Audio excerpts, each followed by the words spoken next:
welcome to the first full episode of After. I'm your host, Tommy Johnson, and today I'll be sharing a story of my own.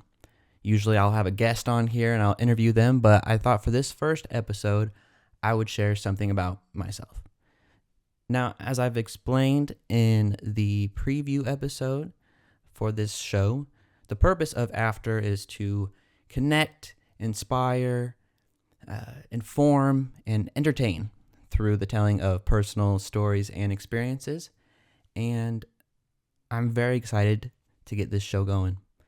I have big plans for it, big dreams of what it could turn into and what kind of impact it could have. And it all starts with episode number 1, which is what you're listening to right now. So thank you, or watching. We're recording this too on video, so you can watch this on Spotify or on YouTube or wherever else it might end up getting posted, but you can listen to the audio as well, whatever you prefer. Today, I'm going to be sharing my story about my life after leaving Mormonism. But before we get to the after, I do want to share a little bit about what got me to that point, why I ended up leaving the Mormon church. I know that there are people listening to this who already know. I asked people on my Instagram at the Tomsters to ask questions for this particular episode, and I had a number of people ask that question, why did you leave? And so I understand that there are people who don't know. So I'm not going to go into a deep telling of that story. If you do want to hear that, my wife Madison and I did appear on John Dillon's Mormon Stories in October of 2022, where for a couple hours we talked about our Mormon upbringing, and I go into a lot of detail there about that story. Madison shares about her story. So if you're looking for a big in-depth version of that, you can listen to that after this, but I'm going to share an abbreviated version of why I ended up leaving, and then really focus on life after leaving the church, which is something I did about 2 years ago now. So again, the main focus of this will be talking about that 2-year period after, but to set the stage, I think it is important to give some context about why I ended up leaving. If you are watching and you see me glance to my right a little bit every once in a while, it's because I've got some notes here. And I just want to make sure, I have some points I want to make sure I make and share. So if I glance over there, that's what I'm looking at. So I grew up LDS my whole life. My family was a strong Mormon family. There's 7 of us in the family, 2 parents, 5 kids, and we did a lot of normal Mormon things. We went to church every Sunday, very active in the faith. One thing, so I ended up leaving for what I would say 2 main reasons. The first one begins in my childhood, so I'll start with that one. And this is a personal experience of mine growing up LDS. When I was 10 years old, we were living in Illinois at the time. My family were out in Illinois. And it was a holiday of some sort, because I remember being in a group of boys where we were just hanging out in class. So it had to be Valentine's Day or some sort of in-school holiday party. And in this group, a classmate of mine, he said, guess what, guys? I was on the internet recently. I don't know. I was online and I went to this website and it was so cool. And he told us the name of this website. I won't repeat it because it doesn't really matter, but it was an inappropriate website. You could tell by the name. And my first thought was, there is no way that that's illegal. That was my first thought. I heard the name of this inappropriately named website, and I was like, there's no way that in the United States of America that is legal, okay? And so that weekend, I went to my family computer. This is 2005, okay? Just to set the stage of technology, where technology is at. We don't have, iPod touches. We don't have iPhones. We are still operating on personal computers only. So, or I guess you got laptops, but we didn't, okay? We just had the family computer, okay? And it was upstairs. We got 2 floors on this house. It's upstairs. My parents and my family were preoccupied watching Ella Enchanted, and I went upstairs, And in an effort to prove my friend wrong, so that Monday, that next day, I could go to him and say, guess what, dude? Typed it all in, and it said that's illegal. To prove him wrong, I went and I typed it in, and you know what? I learned a lesson that day, okay? That it is not illegal to have inappropriate, lewd photos on the internet. I learned that day, okay? And I felt horrible by what I was looking at. I was like, what? Oh my goodness. I knew instinctively that what I was doing was an abomination in the eyes of God. But at the same time, I didn't really know what I was even looking at. Again, I'm 10 years old. I'm growing up in this very Christian family. I haven't gone through any sort of help class or anything. I don't know what is going on. My conceptualization and understanding of sex is basically zero. But as I'm watching this, there's weird stuff going on in my body where it's like, we don't hate this, but my brain, I hate this. And I just felt awful. I felt so much shame and guilt about what I was looking at. And I didn't tell anyone about that experience and any subsequent experiences with looking at pornography for 7 years. From the age of 10 to the age of 17, I struggled with a pornography habit.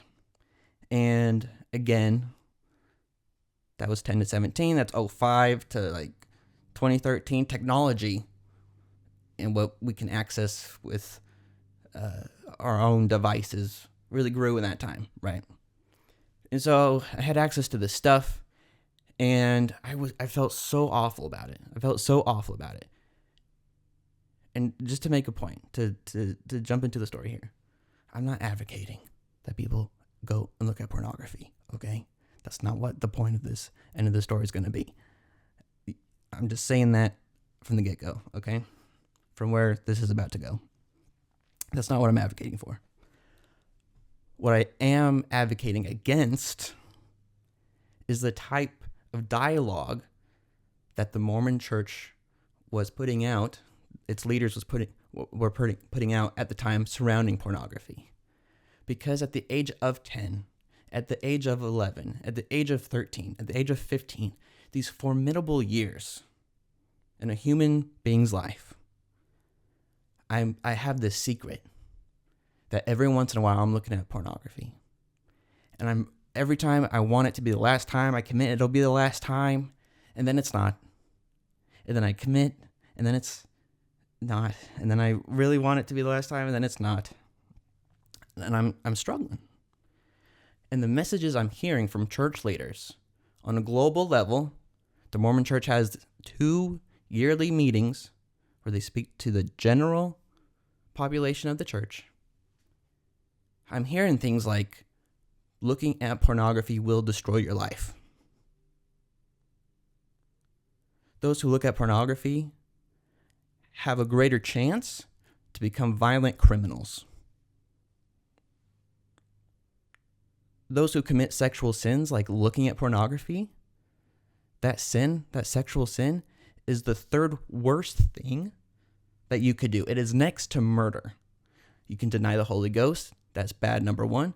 You murder someone in cold blood. That's bad number 2. And then the 3rd worst thing that anyone can do is commit a sexual sin, which includes pornography. So I'm 11, I'm 10, I'm 13, I'm 15, I'm 16, whatever age in between those years.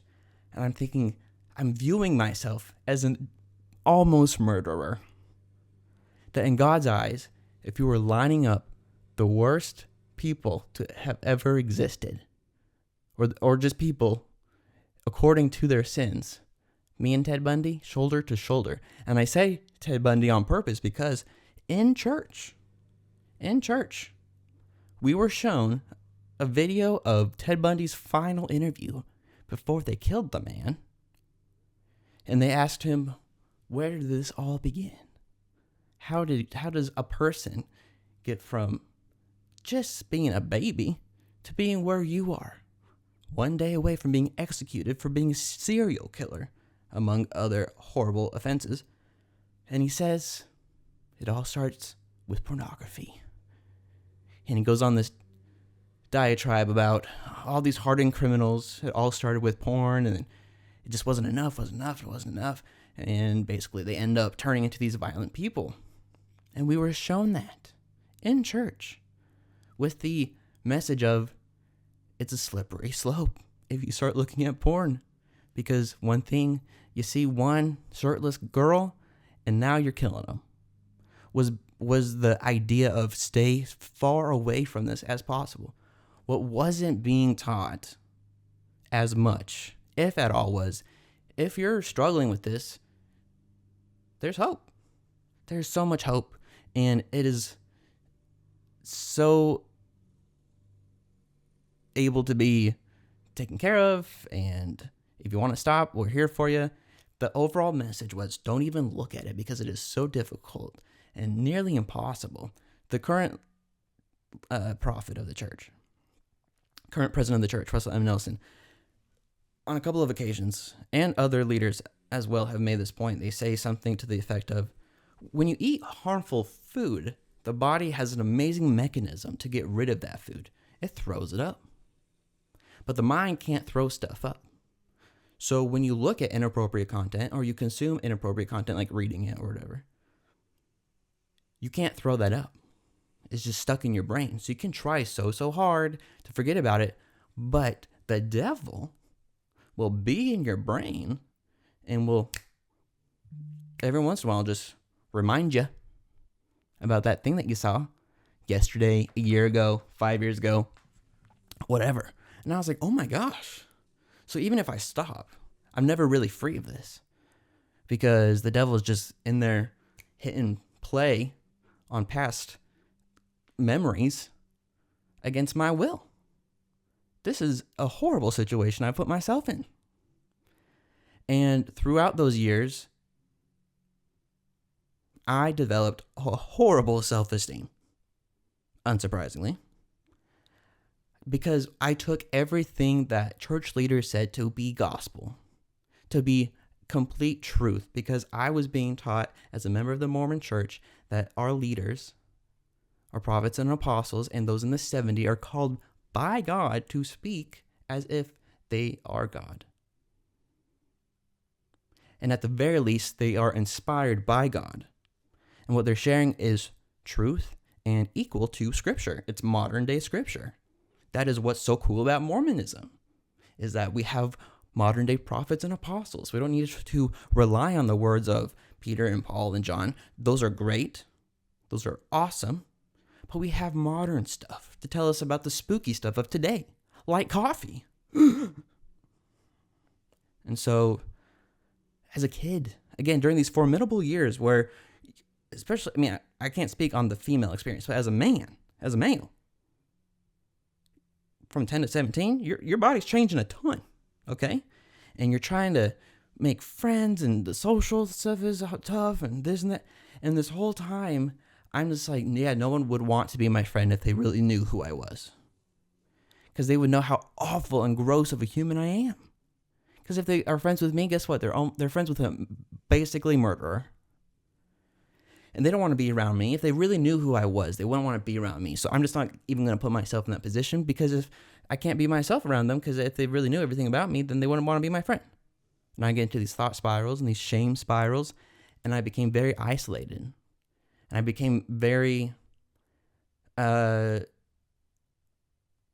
was, angry doesn't seem like the right word, but, I mean, I would act out because I hated myself so much. I hated myself so much. I would cry all the time. I would cry and say, this is when I'm like 14, 15, 16. Why did you have to look at that website? Why can't you just believe the kid? If we hadn't looked at it on that night or that day, then we could be happy. But I can't be happy because of what I did when I was 10. And I would just hate that 10-year-old me. It's like, you ruined my life. I can't be happy because the message of Mormonism is, if you are sinning, you can't be happy. So even if I was doing 10 good things, this one big secret, again, that I wasn't telling anyone about. Not my parents, not my church leaders, which is a requirement in the Mormon church, not friends, nothing. Except for, and if you read what I write, I was telling my dog about this stuff, which was actually really impactful, as weird as it sounds, but that was really good for me. But it was basically all internal. And yes, I developed this deep, deep, deep self-hatred. And I thought happiness wasn't, I wasn't allowed to be happy by the universe's laws, by God's laws. Like, it was impossible for me to be happy. And so when I wasn't feeling happy, I was just like, well, yeah, duh. Because I have the secret. And I remember I would have these moments where I was feeling happy. I'd be with family. It would be a big day. Like, especially growing up, I loved Thanksgiving. To me, it had the 3 F's: family, food, football, okay? And so I loved Thanksgiving. And I would have these moments where I was like just experiencing happiness. And then I would tell myself, well, this isn't as happy as you could be in this moment. Because remember, you're a nasty boy. You're a nasty, awful, gross person. So stop with all that happiness. What are you doing? What you really think you're happy? Nah. You aren't allowed to be happy. So whatever this is fake happiness. This is not real. And that's a bummer. Okay. And so I'd just be bummed out for the rest of the day, or for a good chunk of time. And I wouldn't allow myself to be happy because I was convinced, because of what the church was teaching, that happiness in its truest, most purest form could not be mine because of the secret that I had. It just was literally impossible. Like I said, there was an end date to this. At the age of 17, there was a moment that had honestly been building up 7 years in the making, where my mom, and this is, again, very Mormon specific. There are temples where Mormons go and worship and do certain things. And my mom asked if I wanted to go to the temple that day, later that day after school. And to go into the temple, you have to be worthy. You have these worthiness interviews. And as long as I had been going to the temple, which back then the age was 12, now it's 11, I had lied about this specific thing. Not that they asked me they would say, are you following the law of chastity? That's like the sexual rule of Mormonism. The correct answer was, am I following it? No. I would say yes. And for whatever reason, after 5 years of saying yes, and it wasn't an easy yes, I felt awful every time, but I was weighing, do I say no and face this embarrassment that I feel or that I fear and rejection and all this stuff, or do I just say yes? 13-year-old me said yes, okay? 15-year-old me said yes. But at this time, I'm 17. I was about to enter my senior year of high school. I'm looking post-high school, and in the Mormon boy life post-high school includes serving a 2-year mission for the Church of Jesus Christ of Latter-day Saints, white shirt and tie, telling everyone why they should join the church. And for me, that was always I don't know when I'm going to tell who I need to tell, which in my mind included my parents and my bishop, the leader of my congregation. But it has to be before then, because I cannot imagine myself going out for 2 years somewhere, wherever in the world they choose for me to go, and have this secret. Like, it's hard enough to do it in my own parents' home. Have this secret. But I do have my family around. I do have the support system. What's going to happen when I'm across the world, wherever I am, speaking a language maybe that I don't know very well, and feel all this guilt and shame? That's a dangerous place to be. And so that was kind of my timeline. It was shrinking, right? We're getting close to the mission age, which was 19. And at this point, it dropped down to 18. So now I'm only about a year away, less than a year away. So all of this leads up to this moment where my mom asks, do you want to go to the temple later today? And I say, instead of saying no, which is what I probably would have said and come up with an excuse, that's why I said I can't. And she's like, what do you mean you can't? Do you have something going on? And I was like, I gotta go to school. And I just left for school, and I was panicking, and I was like, maybe she'll forget. She didn't. And later that day, I told her, and I broke down, and I told basically everything I just said to you guys, except for all the feelings. I told her all the history of stuff. This kid, when I was 10, said this website, and I was like, that's not real. And I had feared rejection. I was so scared that my parents would say something like, ooh, we've never heard of anyone ever doing this. But we know it's horrible. So we're going to need you to stay in your room and just let us discuss this or something like that. I did not know what, but just like nothing good. And they were great. They were fantastic. Which like in hindsight wasn't surprising because that's who they are, but I was just so scared. And I spoke with them. I spoke to the bishop, which was really embarrassing. And there were conversations from meeting with bishops throughout that some were good, some weren't so good. But I share all this because I did not like what I went through. Surprise. That 7-year period that lasted so much longer, and I'll get to that in my after. But those 7 years where literally every day I reminded myself how much I hated myself and how much I was falling short. Every day I knew how not worthy I was and how dirty I was. I constantly reminding myself and interpreting those remindings as that's God through the Holy Ghost speaking to me. So when I'm thinking of things like, you're not worthy, I'm not thinking that's me saying I'm not worthy. Sometimes, but other times, I'm a lot of the times I'm interpreting that as God's letting me know that I'm not worthy. And so I'm like, dang, God hates me. God's always letting me know how much I'm not worthy. I know I'm not worthy. I'm not worthy. I'm not worthy. And I'm basically repeating that idea and message for 7 years to a child. To and from a child, to himself. And it did horrible, horrible things to my self-esteem.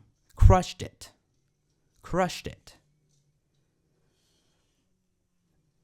And I did not like that, as I said. And that's so obvious, but I did not like that. And so as I began to ask some questions, which I started doing after what I'll say next, this played a role in me leaving, being like, that was so tough. And for the longest time, I was like, yeah, that sucked, but that is just how it is. Those are just the rules. Of course, I hated myself because I was sinning. That's like someone like complaining like, oh, my leg hurts. I've been kicking a rock all day. It's like, well, yeah, duh. That's what happens when you kick a rock all day. It's like, yeah, you hated yourself and you were sad all the time and thought about what would life be if I didn't exist? Well, yeah, duh. That's what happens when people sin. And you're just in it and you don't talk about it to anyone and you're just sing all the time and it's a big secret. Yeah, that's what happens. But then I had this realization of like, wait, that didn't have to happen. That happened because of the situation I was in. These rules that I believed because I was being told that they're universal. They are laws of a universal nature. When I came to the realization of, wait a minute, no, this is just a concept that's been created. And I didn't actually have to go through that. I didn't actually have to hate myself. I could be looking at pornography and be happy at the same time. Not that I'm saying, again, that pornography makes one happy, but you know what I'm saying? Someone can look at pornography at 6 a.m. and then at noon have a happy moment. Like, that's allowed? What? That's crazy. I just did not even think that was allowed and possible. As I come to this realization that that's not necessary, I start having big feelings about that. And I'll touch on that later. So that's number one. My personal experience with shame, self-hatred, and this realization of, wait, I didn't have to go through that. No one has to go through. No one should have to go through that. That was awful. I did not like that. That was not good. That played a role in me leaving, my personal experience. The other big thing was specific teachings of the church. The biggest one being the church's stance on LGBTQ people. Long story short, they aren't a fan. According to the Mormonism, it is against God's laws for a man and a woman, anyone but a man and a woman to get married. Sometimes, polygamy changes things, but only a man and a woman can get married. Only a man and a woman can kiss. Only a man and a woman can have romantic feelings and relationships with one another. And growing up, while I did have extended family members who are gay, to be frank, I had other things I was worried about, okay? Like I just explained. And I did not dive deep into the idea of what does that all mean, okay? When it really got to me face to face, and I asked myself, is this actually something I really believe in? For the first time, really just asking myself that with complete honesty, asking myself honestly, do I really actually believe this? Is when one of my sisters, her name is Grace, came to me October of 2018. And she came out to me as bisexual, and we were on our way to our school. We're going to the same college, and she told me, "Hey, Tommy, I got my first kiss this weekend or recently." And I was like, "What? Oh my gosh. Tell me all about him."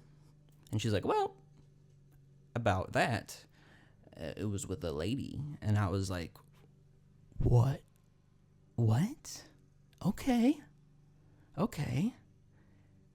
Tell me more." And like politically and socially, at this point, I'm not anti that stuff. I don't completely understand it, but I'm not anti that LGBTQ individuals, okay? And so I have what was an open mind within Mormonism of like, oh, okay. Like I didn't just completely shut it down, but I didn't really understand what was going on, if that makes any sense. Maybe it does, maybe it doesn't. But she tells me about this girl and this experience, and I see a light in her eye. My sister Grace, we're just over a year apart. I'm just barely a year older than her. So we've been in the same school, the same programs and stuff our whole lives, okay? So I know her very well, is what I'm trying to say. It's not one of these silly things where you're 10 years apart, you're 5 years apart, or whatever it might be. We are almost Irish twins, okay? I know her very well. And this light in her eye when she's talking about this girl, and she's telling me about the dates they went on, I had never seen when she's told me about dates with guys in the past. Because we're both dating at the same time. So, what did you do this weekend? Oh, I went on a date. Okay, cool. Let me tell you. For the first time, there was something different this time.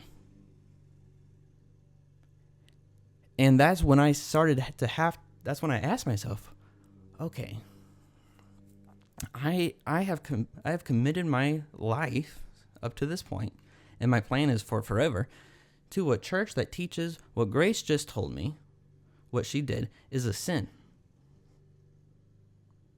Kissing, going out on romantic dates, that's sinful, that's bad. And yet, when she's telling me about it, there is a purity, this effortless excitement that I can tell that she has. In this complete, that is who she is kind of moment of like, that is bringing, like, she's so happy. And I wrestled with that for years. For 4 years, to be exact. on where I stood with this, because I had committed my whole life to this. I know at that point I knew nothing else than Mormonism. Nothing else. My biggest fear, again, from 10 to 17 was I am sinning so bad that I will not go to heaven with my family. Okay? The promise of Mormonism. Let's just a quick Mormon lesson. The promise of Mormonism is, the promise of Mormonism is, if you live according to the commandments of Mormonism, you will qualify for the highest degree of heaven. And that is the only place where families can be together forever. And I love my family. And that was the goal. Growing up with my family, that was the goal. We will be together in heaven forever. That is our mission as a family. And from 10 to 17, while I'm going through my, while I'm looking at porn and whatever, one of the biggest things I'm being reminded, again, I'm thinking that it's both myself and God telling me is, until I tell someone about this, I'm disqualifying myself to be with my family forever. And so when I finally came clean and I was making progress, I was feeling so much hope and so much happiness that I was living a life in a way, finally, that I could qualify to live with my family forever. That's all I wanted. That's all I wanted. And now I'm like, oh, okay, so what Grace is excited and genuinely happy about, according to the church, she shouldn't be happy. But she is happy. But she shouldn't be. But she is. It shouldn't even be possible. But it is possible because she is. What's going on? And I was in the privileged position of being able to just, as they say, put that on a shelf. Because I wasn't going through that myself. It was her experience. And so I could table that. But not for forever. And again, if you want to hear the big full version of all of this, you can go listen to when Mass and I went on Mormon Stories with John Dehlin. But ultimately, it was this idea that I actually don't think that LGBTQ people and relationships are sinful. And that is a very foundational, strong belief of the Mormon Church. And it was this battle within me that I said, I cannot, in good conscience, in good faith, stay a member. Because it's opposed to what I actually believe. So I either have to suspend what I believe or suspend my participation in an organization that teaches that is wrong. And so I left. About 2 years ago, July, I left. And the first thing I felt after deciding to leave, in the moment I said it in my head, and it was so non-committal because it was so scary to say. And I didn't even say it. It was just in my head. But I said, I think I'm done. And in that moment, this tension that had lived in my chest for years released itself. And I felt so free in a way I didn't even know I could. Ironically enough, it's felt similar to when I had that secret of pornography and telling my parents about it. And I guess it's not surprising because in both times it was me sharing the truth and accepting the truth.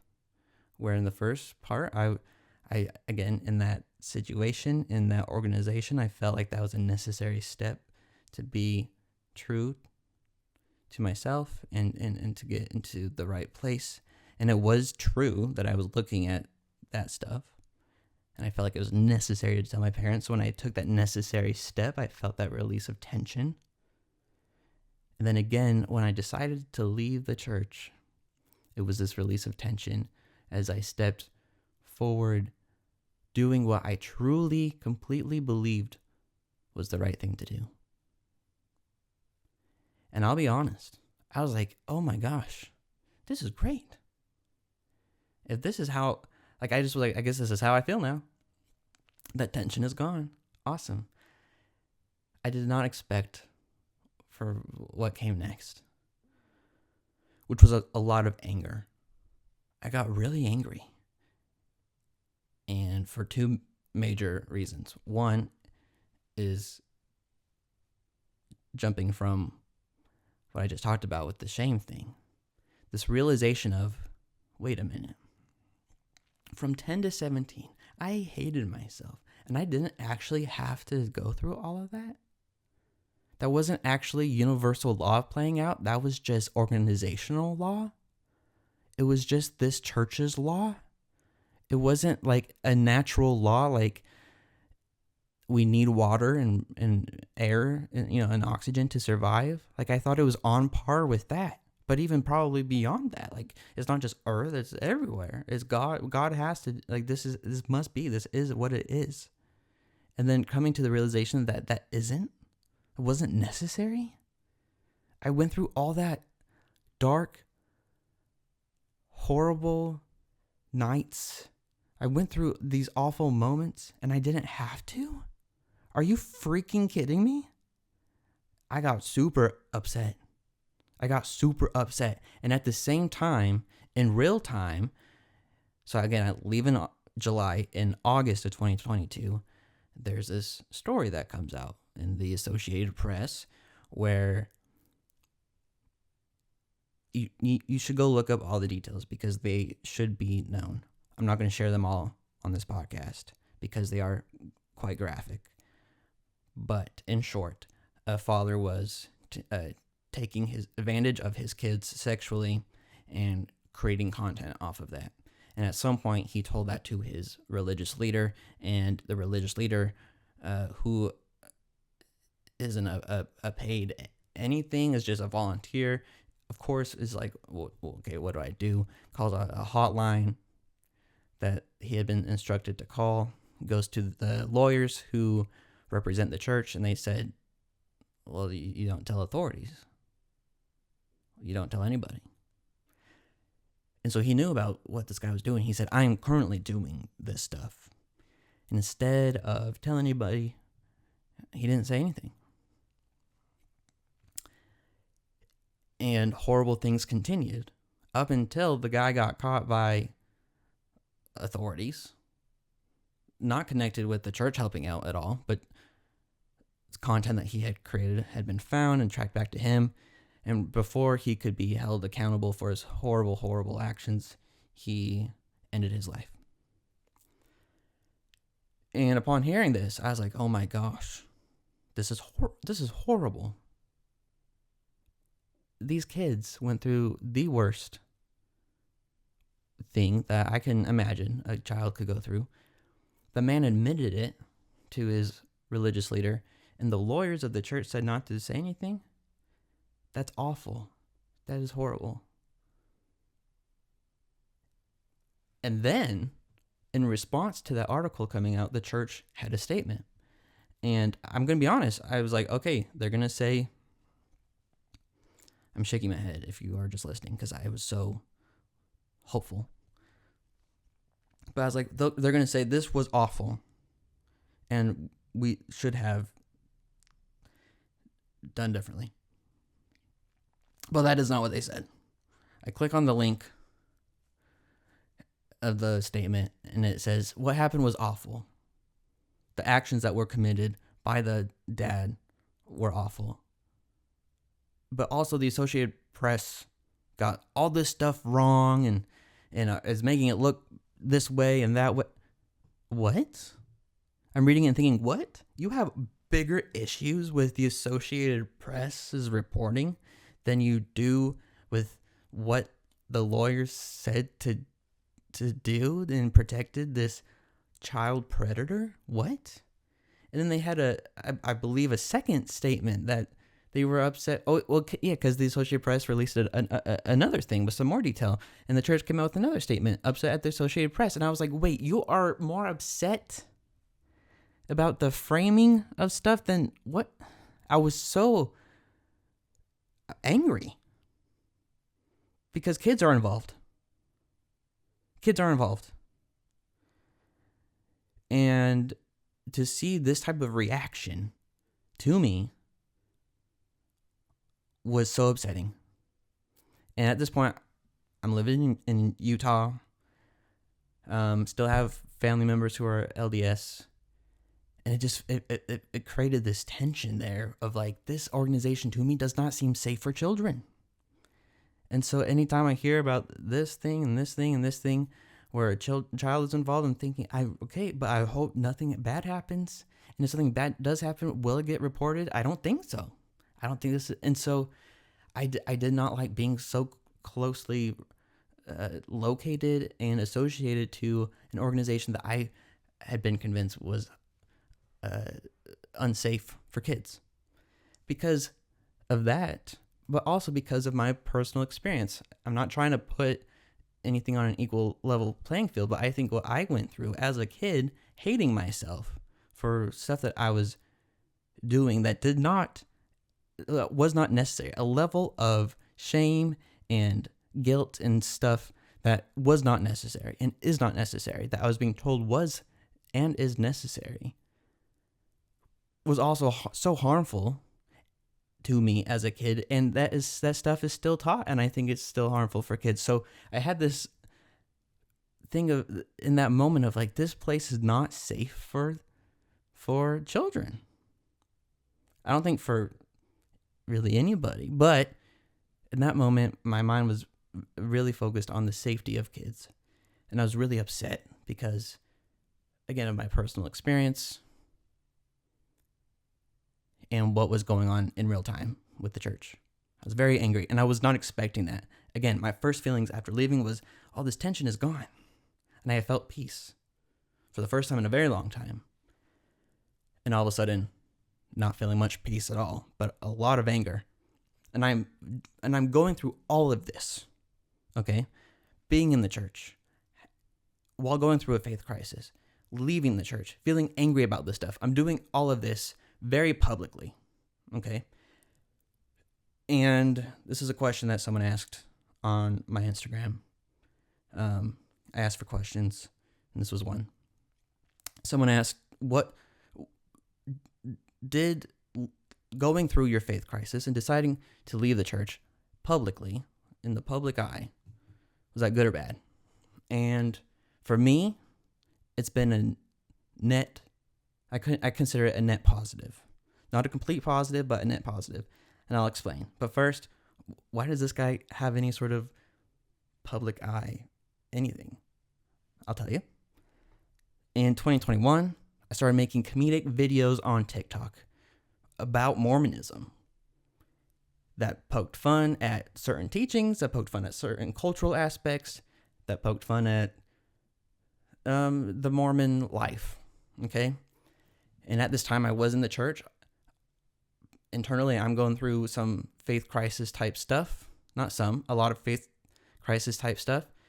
And I do portray online what I was feeling at the time, which was these kind of nuanced beliefs, because that's what I had.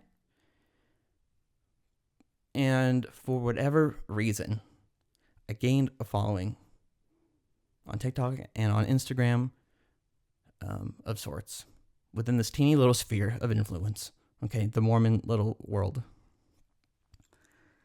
And when I decided to leave, I thought to myself, what am I going to talk about now? What am I going to talk about? Because everything I've been talking about since I've gotten this little bit of a following has been like LDS humor, Mormon humor. And now I'm leaving that. So what do I talk about?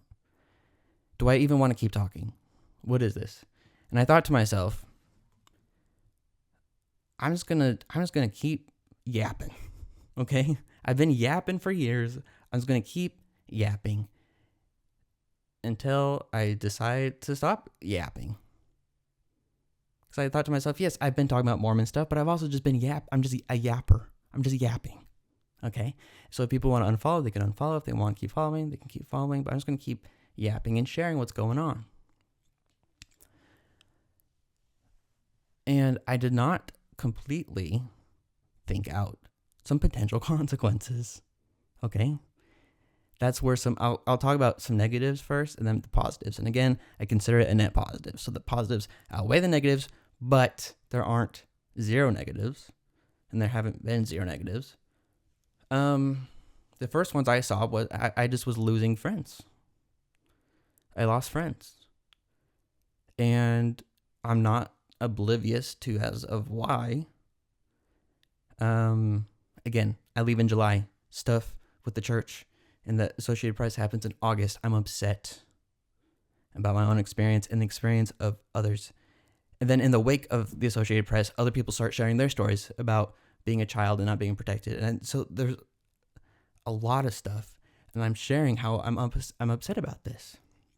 At the same time, I'm sharing jokes that I frankly would have told a year prior, still in the church. But now that I'm out of the church, they do hit different. I understand that. And they come off so much more of like a mockery than laughing with. It's like laughing at. I can conceptually understand that difference. What I did not expect was to be frankly just ghosted by friends. Close friends. Who I thought were close friends. And just not being invited to stuff anymore. Discovering that there are group chats that exist that Madison and I are no longer a part of. And it just hurt. It sucked. I did not expect that. I also did not expect I did not expect the level of other relationships in my life, family, to have the size of a rift that they have had and for some still do have. There are people in my extended family who I have heard from others in my extended family that talk about me and my social media doings more than I've actually even talked to that specific extended family member. I'm like, I've heard about you talking about me more than I've ever even talked to you in real life. Did not expect that. And then there are people who are closer family members. And now I don't want to say names or anything, so I'm not going to. But there have been some relationships that were really tested and were really hurt. Feelings were really hurt on both sides. And I've had to navigate that, and we've had to work on that relationship together. And I just did not expect that. And that could just be me being naive about that. I just did not think. This was my idea, was people see me and they see my social media, they'll know me more than my social media, if that makes sense. Like, they'll take what we've had that'll have more credence than something on social media. And I just thought that would be the case, and it hasn't been. But to speak about some positives, because there have been a lot. Like I said, I've lost friends. I've gained so many friends from social media. And the very fun thing is I've had old relationships, old friendships be reignited. Friends from childhood, where you just leave your hometown, you go to different colleges, things just kind of fizzle out, have been reignited because guess what? They've also left the church. And their family isn't super duper great about that. And they've been feeling maybe isolated from that. But now there's this guy, their old friend, who's talking about going through similar stuff online and they feel comfortable reaching out. I did not expect that at all. Let me tell you. Sometimes I'll get messages from people of like, hey, do you remember me? I've also left. And I'm like, you? Gasp. Okay. Cool. Awesome. And just so surprised. So that's been awesome. I've also had, like I said, the extended family on the other side. On this side of stuff, extended family members who I have not talked to in a very long time reach out to me and say, hey, love what you're doing. I can see myself in that because I've also left. Mind blown. What? And those relationships have been rekindled and those connections have been created once again. And that's been so exciting. And I've been able to speak with just way more people than I would have ever connected with before. Being vulnerable and sharing my story has had its rockiness, but it has also invited so many more people into my circle than I would have ever been able to. Okay? Naturally, I'm not the most social dude. I get spooked in social situations, but being able just to share my experiences, tell some jokes, say some stuff, and being able to connect with a lot of you has been it's been fun on a foundational level. It's been really healthy on another level. And it's just, to me, it just shows the power of community and connection. And community is another thing that someone asked me about. Because when people leave the church, a big thing that they leave as well is their community. You go to church not just on Sunday, but you're going there for weekly activities. If you live in Utah, that's basically your entire neighborhood. So if you're getting together with the neighborhood, it's going to be a church function, most likely. And so when people leave the church, a lot of the times they lose those people too. Not all the time, but a lot of the time. You lose your connections with those people. You learn that those were church-centric relationships, which sometimes can be very hurtful. Sometimes you can look at that and be like, yeah, I guess we just didn't. That's the only time we saw each other. But at the very least, it can be really hard to be like, okay, so now where's my community at? And for me, I've been able to feel that online. And I'm really grateful for all of you who are a part of that, because it's been so great. And my biggest wish is to bring that to you all as well. Because when you have a faith crisis, so commonly, I would feel confident saying always, but I don't know. But I'm very confident to say very commonly, it is also an identity crisis. A faith crisis is also an identity crisis. Because how you see the world, the universe, the pre-earth, current living, post-earth, everything, how you understand the lenses that you're looking through are Mormon lenses. And so you take it off and you're like, wait, what is this world? I remember when I first got glasses and I put them on, I was like, wait, not everything's blurry? Like it literally just changes your entire perspective. And so this faith crisis being also an identity crisis, when I stepped out of the church, again, that tension fell. I was feeling different things, highs and lows, but I also was feeling, who am I? If I'm not everything that this, if I no longer believe this, what do I believe now? And again, you're not just replacing teeny little bits of the story. You're replacing foundation stones, okay? You're replacing the bottom of the building of who you are. It's major construction, deconstruction, reconstruction. It is major construction of the soul, of the heart of you. Now, you don't start at zero, okay? There are parts of me that existed within Mormonism that exist now. Still a Buffalo Bills fan. Still a Chicago Cubs fan. Still a big fan of PGOs, okay? Best candy in the world. which is good to still have some stuff.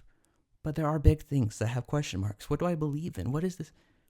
And at the very get-go, right after I left, those big question marks, it scared me because Mormonism and religion in general does answer some big questions. In Preach My Gospel, the missionary training book, missionary handbook, whatever, where there are lessons and just tells you how to be a missionary, full-time missionary. There's a chapter, or at least there used to be, I don't know what it is now, but there's a chapter that was called The Book of Mormon Answers the Questions of the Soul. And it had all these big questions that most, if not every human being asks: where I come from, what is the purpose of life, what is this, why do bad things happen to good people, this and this. And it had a scripture reference for each of them. And so, oh my gosh, I have all these answers. And again, other religions will say, yeah, we also have the answers. They won't be the same answers, but we have the answers that are right. And the church over here, no, our answers are right. The church over here, no, our answers are right. Okay, there are a lot of religions out there that say we have the correct answers. 10 for 10 or 100%, whatever. We have all the answers. So I'm stepping out of this world where I truly believed I had all the answers to what are the answers? And then to realizing, wait a minute, are there answers? And then going through that cycle of, are there answers? Are there? There must be. But are there? Must be, like what? And just going through all of that can be so taxing on the heart, on the mind, because sometimes it involves really big personal things like I was talking about before, where the promise of Mormonism is you can spend forever with your family if you follow the rules. Okay, but what now? What now? Is there even an afterlife? What is, And so you're just stripping back all this stuff. And what I've come to do through a lot of work, therapeutic work, is to embrace the unknown with curiosity and not expect complete answers to everything. Which is tough because your boy likes complete answers. I grew up on complete answers, okay? That's how I'm used to things. And if you've left a religion, Mormonism or something similar, you could very likely feel the same way. But just to embrace curiosity, or the unknown with curiosity, and to not expect complete answers. That's how I view those big questions of the soul. Because those questions still exist. But now, I'm not looking for the answer. If there's an answer, cool. If there's not, that works too. And so, this conception of creating a self-identity after going through the identity crisis can also be scary. Because I'm 29 and I'm like, who am I even? What do I even like? And there have been things that I've tried post-Mormonism that I wasn't allowed to try before, like alcohol, coffee, tea.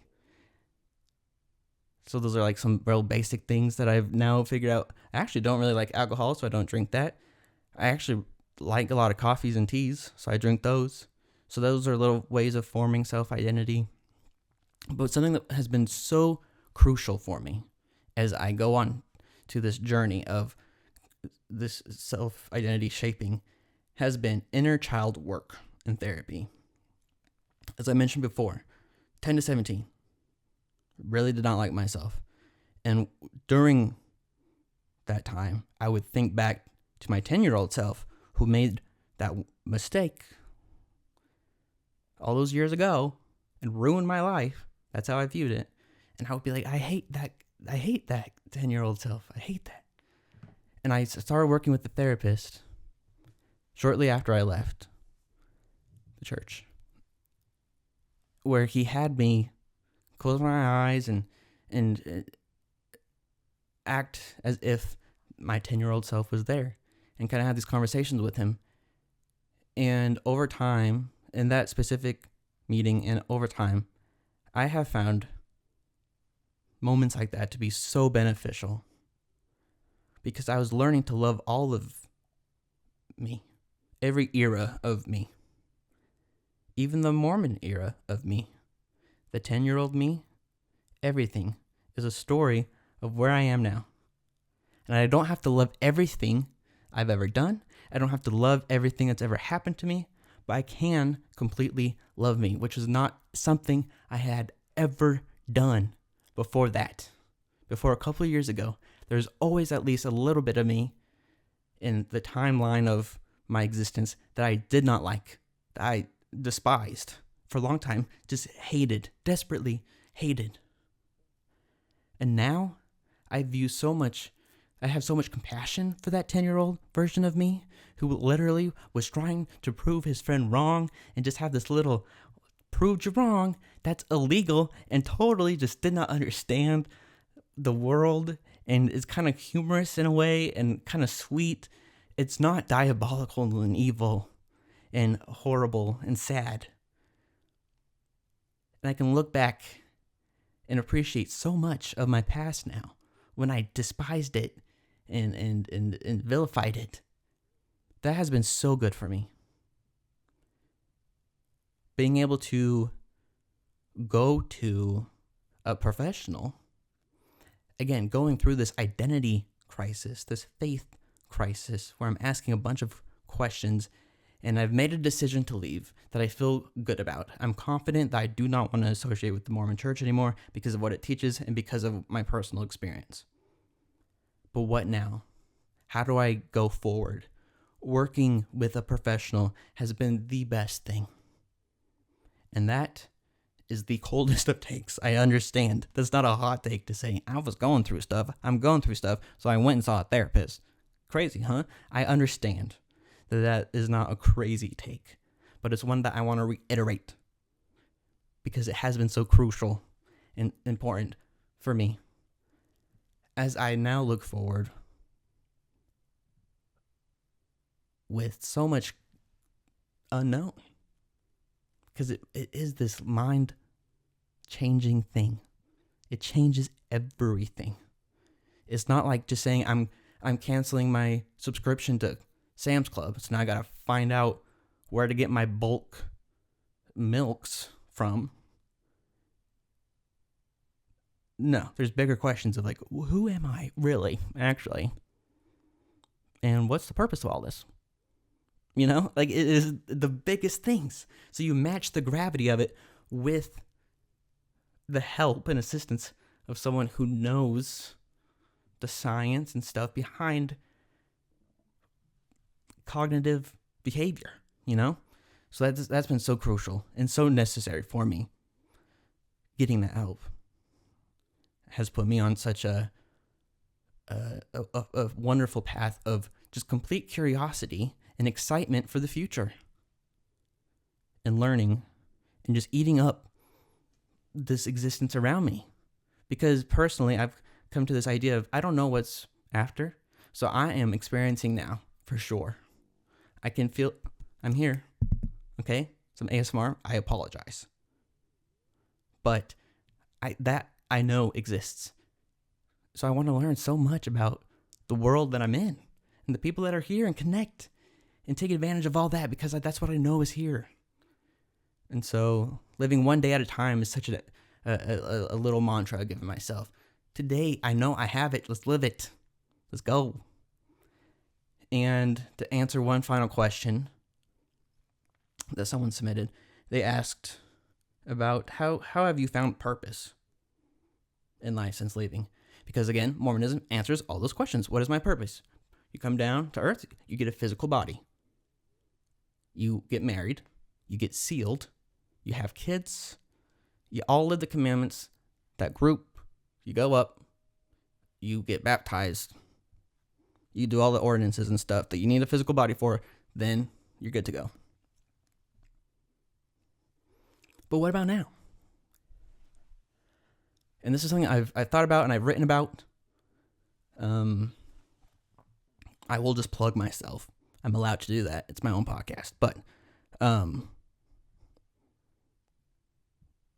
have a little place where I like to write called Little Whims. You can go to the Tomsters on Instagram to find it. I've written about this because to me, it has been, it's such a big question. And it's something that I've gone after of like, what is my purpose now? My conclusion is that your life will mean whatever you want it to mean. There isn't this treasure map leading you to the right answer of what your purpose is or what your life means. You make the meaning. You create the purpose. And so like I just kind of mentioned not too long ago, living in the moment, living the day, and working towards what fills your heart and your soul and connecting with people that you love, to me, that's the meaning of life. That's the purpose of my life, is to recognize my existence and connect with others who are existing with me. And that's what fills my soul up with little smiley feelings, happy feelings, joyful feelings. So that's life. That's a short, condensed version of my life experience after leaving Mormonism. Highs, lows, goods, bads, lessons learned, and looking forward to the future with curiosity and excitement. Thanks for listening.